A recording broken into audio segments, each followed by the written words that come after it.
Salut à tous, bienvenue sur la chaîne Reptiline, très heureux de vous retrouver aujourd'hui dans une nouvelle vidéo. Aujourd'hui, je vous présente sans aucun doute mon plus beau projet. Il est juste ici derrière moi. Aujourd'hui, on va parler paludarium, on va parler grenouille mousse. Vous allez voir, ça va être exceptionnel.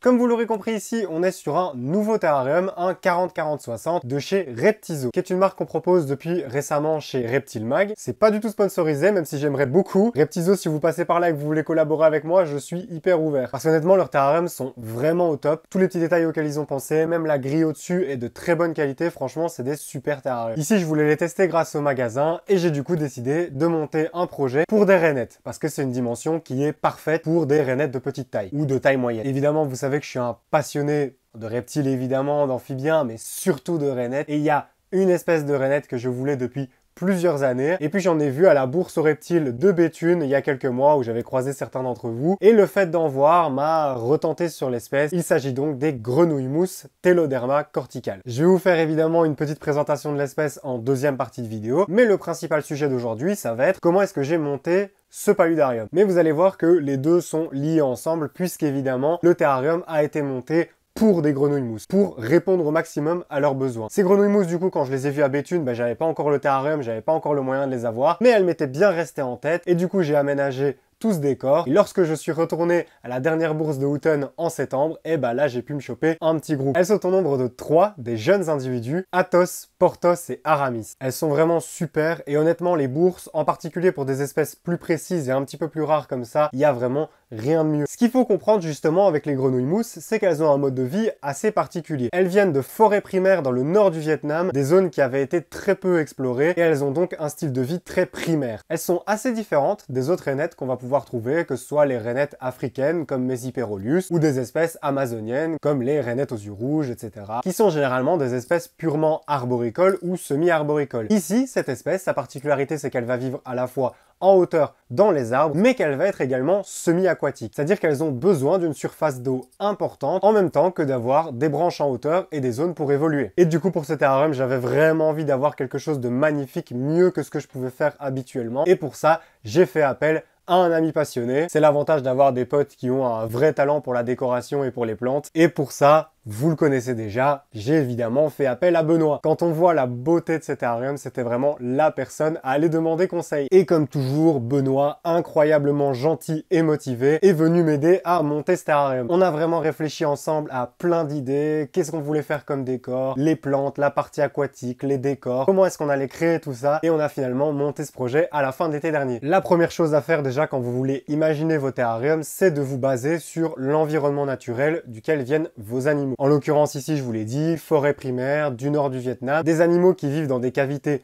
rocheuses, couvertes de mousse, ou alors des troncs creux, du bois en décomposition, ce genre de choses, toujours évidemment à proximité des mousses et des points d'eau. C'est ce qu'on a essayé de recréer ici. Attention quand même, un détail important, c'est que quand j'ai monté ce terrarium et que j'ai dit que c'était pour des grenouilles mousses, il y a beaucoup de gens qui ont été surpris, qui m'ont dit que c'était pas forcément le genre d'installation qu'on voyait pour des grenouilles mousses. Souvent, on mettait un fond entièrement aquatique avec juste des troncs verticaux, pas forcément de plantes, des fois même pas du tout de mousse, alors que pour moi c'était évidemment l'élément crucial. Et en fait, il y a beaucoup de gens qui en mettent pas forcément en captivité. Et ce qui se passe du coup, c'est qu'ils retrouvent leurs grenouilles en train de dormir sur les vitres au milieu de nulle part, vraiment dans les airs, ce qui n'est pas du tout naturel. Alors que moi, dans mon terrarium, certains ont dit oui, tu verras, ton terrarium il est pas adapté. Écoutez les gars, ça fait plusieurs mois qu'elles sont là, et moi mes grenouilles elles sont jamais sur les vitres, elles sont tout le temps en train de dormir à l'intérieur des mousses, elles se sentent en sécurité et on n'arrive vraiment pas à les reconnaître. C'est clairement comme dans la nature, elles se fondent avec les mousses et elles sont en plein milieu, elles dorment là et elles kiffent leur vie, elles sont trop bien. Donc comme quoi, des fois, faut pas toujours se fier à ce qu'on va vous dire chez les passionnés ou chez certains éleveurs. Bien sûr, je vous dis pas de remettre en doute tout ce qu'ils vont vous dire, les 3/4 de leurs conseils sont évidemment bons, mais parfois il faut aussi faire la part des choses et savoir faire votre propre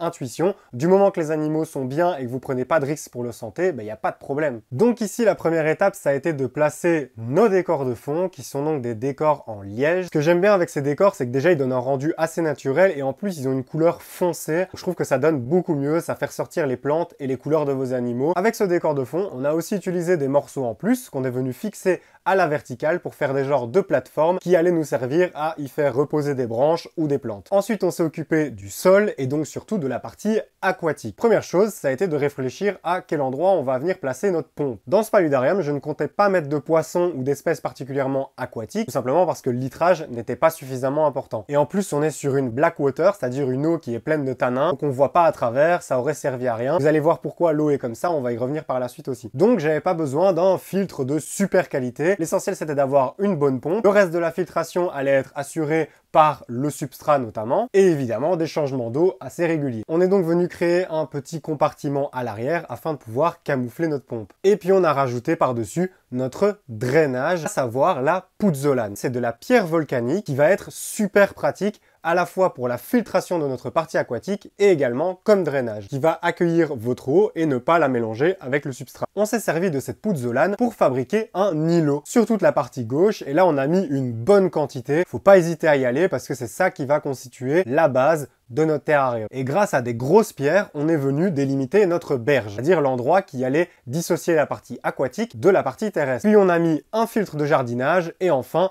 notre substrat sur la partie îlot. J'ai utilisé une base de tourbe de coco avec un petit peu d'éclat de coco et de sphaigne à l'intérieur. Et surtout au niveau des plantes, j'ai utilisé du Reptisoil qui est particulièrement nutritif. Pour les plantes, il y a un peu de tout, je vais pas rentrer dans les détails, c'est beaucoup de petites fougères et de petites plantes qu'on a installées à différents endroits. On va bien leur laisser le temps de grandir. Le terrarium, faut savoir qu'il évolue encore toutes les semaines. Les plantes grandissent, elles se développent, et d'ici quelques temps, ce sera encore bien plus rempli. Pour le décor, on avait également un gros tronc en liège qu'on a séparé en 3 parties. Une partie qui est venue se mettre de façon verticale pour apporter du relief à notre décor et venir y mettre une plante à l'intérieur, comme si la fougère avait poussé à l'intérieur de l'écorce. Et le deuxième morceau, on est venu s'en servir comme de cascade. On est venu l'intégrer dans la pouzzolane au bord de l'eau et on a placé un tuyau qui le reliait à notre pompe. Comme ça, le déversement de la pompe se faisait le long de ce tronc. D'autant plus que ça créait une cavité humide avec un passage d'eau en continu qui est tout à fait adapté et ce qui est même un point fort pour les grenouilles mousses. Dans la partie aquatique, le substrat c'est du manado qui est plutôt bien pour les plantes et qui va aussi servir de refuge bactérien et donc de filtration. Notre base de substrat était donc faite, on a pu remplir pour tester si ça marchait bien. Pour ça, on a utilisé de l'eau de pluie. On va éviter les eaux du robinet parce qu'elles sont pleines de chlore, de calcaire, etc. Et à l'intérieur, j'ai intégré des feuilles de catapa. C'est un arbre tropical. Les feuilles, vous pouvez les acheter pour les aquariums notamment. Elles sont pleines de propriétés qui vont faire du bien à vos poissons et à vos animaux. En l'occurrence, ici, c'était vivement conseillé pour les grenouilles mousses car ce sont des animaux qui aiment bien les eaux chargées en nutriments. On appelle également les black water, c'est-à-dire des eaux foncées, des eaux qui sont pleines de tanins. Le tanin, c'est un colorant qu'on retrouve dans le bois et qu'on retrouve aussi dans les feuilles de catapa. Ce qui fait que ici, mon eau, comme vous voyez, elle est brune, elle est même noire, on voit pas du tout à travers, mais elle n'est pas sale. C'est du tanin, c'est de l'eau colorée et donc pleine de bons nutriments, pleine de bonnes choses pour mes grenouilles si jamais elles vont s'y baigner. La dernière partie du tronc en liège, vous voyez qu'on s'en est servi pour faire une petite cavité en hauteur. Ça créait une petite zone assez amusante, une petite maisonnette et en plus les grenouilles mousses l'adorent. Elles ont un peu chacune leur spot pour dormir. Il y en a une qui aime bien dormir contre la paroi ici à gauche, dans les mousses qui sont au-dessus, mais les deux autres, souvent, elles squattent la zone là, donc visiblement elles kiffent bien cette cachette. Pour la partie technique, pas de chauffage. Quand on a la chance d'avoir une bonne température ambiante comme chez moi, aux alentours de 23-24 degrés, c'est déjà très bien. En particulier les grenouilles mousses, elles n'aiment pas la chaleur, donc on va vraiment éviter de les chauffer. On va les laisser à température ambiante. Si même il fait 20 degrés, pour elles, il n'y a pas de problème, elles le vivront très bien. Donc pas de chauffage. En revanche, un éclairage, c'est très important pour le cycle jour-nuit et surtout pour vos plantes. Pour ça, j'ai récupéré une rampe LED de chez Zomed. Je ne saurais pas vous donner les références parce que je l'ai récupérée d'occasion. C'est une rampe qui fait 70 cm de longueur, donc en fait, elle est sur le terrarium des grenouilles mousses et elle fait également le terrarium des Agathis calidrias juste à côté. Donc ça, c'est plutôt pratique. C'est des rampes qui sont prévues pour les plantes, donc avec ça, elles s'éclatent. Autre détail technique auquel on pourrait penser, évidemment, notre pompe, elle est cachée derrière, mais il faut bien relier le câble pour la brancher dans une prise. Pour ça, on l'a fait passer le long du décor de fond et on a essayé de le camoufler avec des branches et de la mousse pour que ça se voit pas trop. Ce qui est pratique avec les terrariums Reptizo, c'est que vous avez des passes-câbles à l'arrière, donc on a fait passer par là tout simplement. Voilà donc pour l'aménagement de ce paludarium. Quand c'est résumé comme ça, on dirait que c'est pas très compliqué et qu'il n'y a pas trop d'étapes, mais en vrai c'est quand même plusieurs heures, faut bien y réfléchir pour aménager ça. Moi je suis super content du résultat. Le terrarium va encore évoluer et vous allez voir que même également au niveau de la population à l'intérieur, ça va évoluer très bientôt aussi. Pour la population, on y vient. Actuellement, il y a les grenouilles mousses. Je vous ai déjà donné quelques infos sur leur mode de vie, le fait qu'elles aiment les températures fraîches, etc. Comme je vous dis, c'est des espèces assez particulières. Elles sont pas forcément compliqué, mais je les conseillerais pas à quelqu'un qui débute dans les amphibiens. Faut savoir que c'est vraiment des petits bijoux. C'est une espèce qui se reproduit plutôt bien en captivité, mais ça reste une pépite qui est très précieuse. Il n'y a rien qu'à voir physiquement comment elle est. C'est vraiment unique. Il n'y a aucun autre animal dans tout le règne animal qui lui ressemble. Niveau comportement, elles vont être évidemment nocturnes et sensiblement plus calmes que des rainettes amazoniennes par exemple. Ce qui est assez amusant, c'est que parfois on peut les voir se déplacer la journée. En fait, chez moi, elles dorment sur les mousses et de temps en temps, l'après-midi, elles descendent se mettre dans le bac d'eau. Par contre, la nuit, même si elles sont assez lentes, elles sont très actives. On peut les voir vraiment beaucoup se déplacer, chasser, etc. Ici, elles sont encore jeunes. Je croise les doigts pour avoir des mâles et des femelles dans mon groupe de 3 afin d'espérer un jour pouvoir les reproduire également. Mais ça, on n'y est pas encore. Déjà ces dernières semaines, depuis que je les ai, je fais que les observer. Je suis vraiment passionné par cette espèce. Elles sont incroyables à découvrir et honnêtement, mais leur beauté quoi. Je trouve cette espèce magnifique. Il n'y a rien qu'à regarder les détails dans leurs yeux, c'est sublime. En plus, je trouve que dans un aussi beau terrarium, ça les met vraiment en valeur. Bref, je suis trop fier de cette espèce, trop fier de ce projet et j'ai hâte de vous montrer comment ça va évoluer parce que comme je vous le dis, c'est pas fini. Il y a les prochaines bourses qui arrivent bientôt.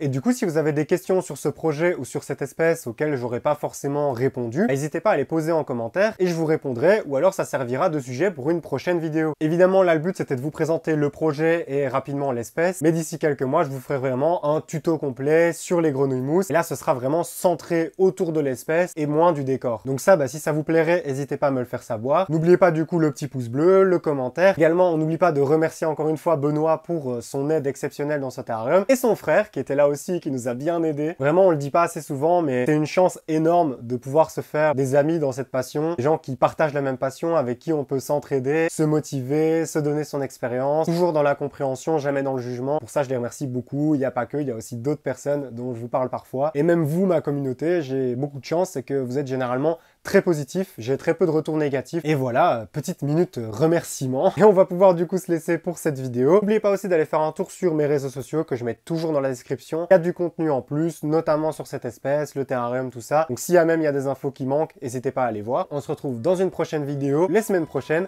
Merci à tous de l'avoir regardé. Ciao tout le monde.